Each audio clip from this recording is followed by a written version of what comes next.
Steve Cohen, the billionaire owner of the New York Mets, met with Juan Soto over lunch to discuss the franchise's future and his vision for a winning dynasty. When Soto inquired about the Mets' World Series aspirations over the next decade, Cohen answered candidly, 2 to 4.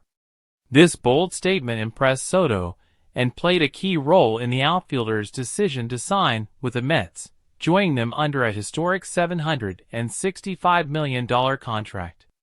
As Soto donned a Mets jersey for the first time at Citi Field, the organization made a grand gesture to welcome one of baseball's most elite hitters. The Mets set up an elaborate celebration, with dozens of staff members applauding Soto as he entered the Piazza Club, dressed in a navy blue suit and black turtleneck, his new number 22 chain hanging around his neck.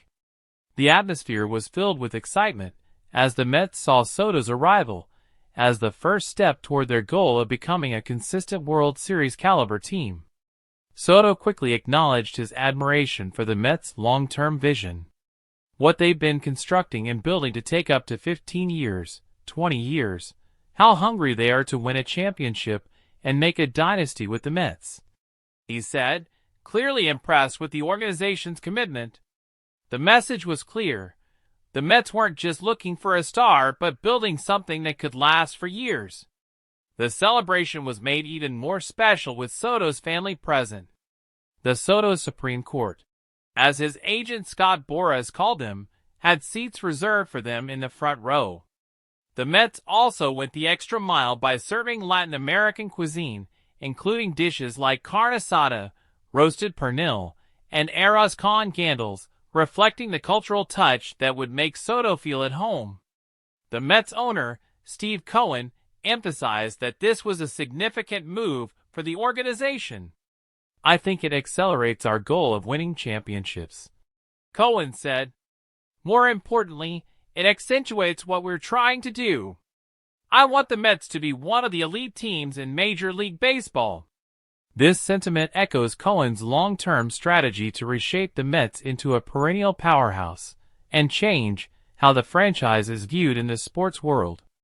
The road to securing Soto wasn't without its challenges. Mets president of baseball operations, David Stearns, revealed that preparations to land Soto began as early as August.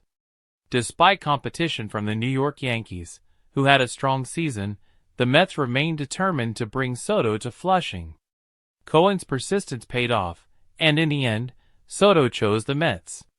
Soto's commitment to the Mets also speaks to the family-like culture the organization promotes. He was drawn to the Cohens' approach to managing the team and their emphasis on caring for their players.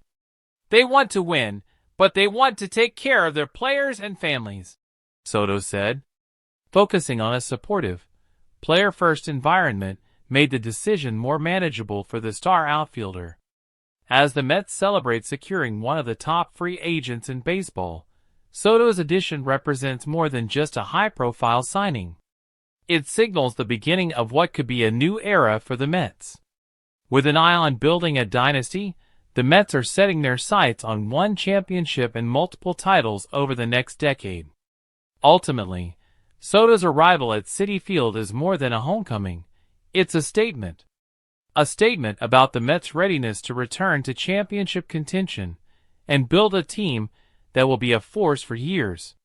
Soto said, "At the end of the day, you can have all the stuff and everything, but if you don't win, it's hard."